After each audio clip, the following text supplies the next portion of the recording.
numbers jerk cop, and I'm just waiting for people to run a stop sign, and lo and behold, I'm sitting right there. I'm the closest living thing. I'm in a marked unit, blue, with the red and blue lights that look like those bubblegum machine things way back then. And this lady runs a stop sign right in front of me. She couldn't see me. I'm right there. It's not dark or anything. And so I look inside her car and see kind of what's going on. And maybe some of you ladies that have had 10, 12, 15 kids can relate to this. Because that's what it looks like inside her car. And it's just a small Datsun compact station wagon. And it looks like, you've seen the cartoon, the Tasmanian devil. Just, and there's legs and feet and kids and more, you know. And I think she only had 3 or 4 kids in the car, but seriously, it looked like 11. And what happened is I could tell real quickly that this lady got so preoccupied with trying to settle her kids down that she lost kind of place where she was, and she ran through the stop sign. And she kind of looks like this and looks over at me and just kind of goes, what else could go wrong today? You know? And I don't even have to turn on my red and blue lights. She just pulls over. She knows she's had it. Okay? And as soon as I get up to her car, she's like this with her license and registration out the window. You know? And you know what? She's not making any excuses. She's not crying. She's not pleading for a break. She's not using the wife card. Oh, please, Officer Mack, you wouldn't write your wife a ticket for just trying to take care of all your kids. There's no way. I don't deserve a ticket. Please don't give me a ticket for this. You wouldn't want your wife to get a ticket, would you, for that?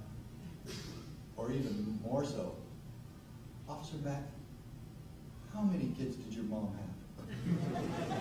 6, man. Well, if she was really preoccupied with all you brats, you know, you wouldn't want her to get a ticket, would you? No, man, I'm sorry. Here's some money. Don't take your kids for ice cream. You know, I'm going to pay her, you know. But she didn't play any cards at all. You know what? She was really discouraged. She was having worse than just a bad day. And all she did was stare straight ahead through the steering wheel and through her windshield. And I think she was kind of wondering why she married that guy that followed all those things. And the ticket books were about this big, really serious. Back then, it was just, they were a lot smaller. And I'm writing the ticket, I'm filling it out. And at the end, as Sheriff Mack would tell you, you have to sign your name and your serial number, which I just did. And after I did that, I paused for a moment. I looked down at this depressed, dejected, discouraged woman, and I looked at her dilapidated, cruddy old car that couldn't have been worth $350. It was an old Datsun compact station wagon with primer gray showing through. And I looked at her snotty-nosed kids who were very unkempt, and it was obvious that they could not afford this $45 ticket I was about to give them. And maybe a real servant who really believed in to serve and protect would have said, ma'am, no harm, no foul. I know you didn't mean to run that stop sign, and you didn't hurt anybody, and I'm glad you didn't. Why don't you go over to the elementary school there and let your kids play a little bit and get some of that Tasmanian energy out, and then after you compose yourselves and they get a little tired, why don't you get back in your car and go about your business? Even if you don't have much time to do it, why don't you go do that anyway? And I'll just see you later. And you know what? Maybe that would be too service-oriented, but I didn't do that. I was going to write her a ticket. Poor people get in accidents too, and I'm going to do my job. Writing tickets is our job, you know. Man, am I sick and tired of hearing that. And our job is to protect and serve and keep the peace, not be tax collectors. And so, after I looked at all of them, I paused again and looked at the man in the mirror. I looked at me. And I asked myself a few questions. I said, Mack, is there anything that you're doing here that's helping this family? Is there anything you're doing here that's making this a better town to live in? Is there anything that you're doing here that's bringing honor to the badge you wear on your chest? Well, I knew the answer to all of them. And now I'm more depressed than she is. And I take that ticket and I give her back her license and registration. And I take that ticket and go back to the police station about 3 blocks away, and I tear it up and throw it away. That's against policy. And I violated policy.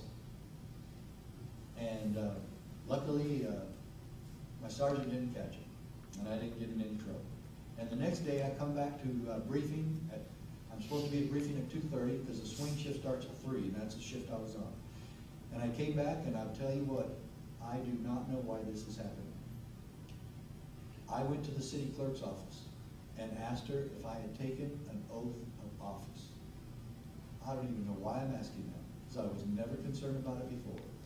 And no one ever brought it up that I needed to be concerned about it. And she said, yes, you did, and you signed it. And before I could even ask, she burned me a copy and handed it to me. And now, I'm more discouraged and depressed than I was the day before. Did you know what I said? Did you know what I signed my name to? Do you know what I gave my word to? I, Richard Ivan Mack, solemnly swear or affirm that I will faithfully uphold, defend, and the Utah one says obey the United States Constitution and the Constitution of Utah. And I had never read either one of them. In almost 4 years as a cop, I had never read either one that I promised to uphold. It's pretty hard to uphold and defend something you've never read, and you're entirely ignorant of. I was a liar and a hypocrite so that I could have an exciting job. High-speed pursuits. Those used to be really fun, huh, Sheriff? Man, oh man. You want an adrenaline rush? Either go to Disneyland or get in a high-speed pursuit, because they are great, you know? And you know what? I'm going to go quit my job now. And I'm not kidding you. I am quitting right then and there. There's no way I can continue in a job that makes me feel like I am totally a liar and hypocrite. And then, right before I get to this chief's office, and I'm actually taking off the badge, off my shirt, off my uniform shirt. And in front of my screen flashed this little blonde girl that I'd married about 10 years prior to that. And she's going, you quit your job because of what? We can't pay our house payment because what? You couldn't just stop being a hypocrite instead of quit your job? Dummy, go back there, get your job, get your gun and your uniform back, and you can stop being a liar and a hypocrite. It's called repentance. Remember that? Oh yeah, thank you. So I hurried up and went down to briefing, and right after briefing I drove home and checked out the World Book Encyclopedia where it said U.S. Constitution.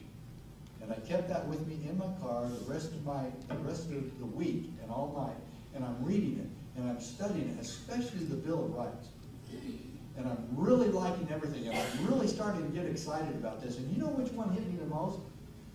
Oh yeah, you know, I really got into some of them, but I really wasn't. I'm not a hunter, never have been. And the Second Amendment, I go, oh yeah, okay, that's cool. The right of people to keep bear arms, okay. But the Eighth Amendment, no excessive fines or bail, nor cruel and unusual punishment. Do you think that fines and bail on traffic tickets was just a little bit excessive? It was. And do you think that $500 for expired plate violation was just a little bit excessive? And when I know a judge is going to issue $500 fines for stupid little silly stuff like that, that I'm going to go, oh yeah, let's get more of them, sure. When I swore to uphold and defend the Constitution, and some others want me to be the revenue collector instead. No, couldn't do that. The Eighth really hit me hard. And so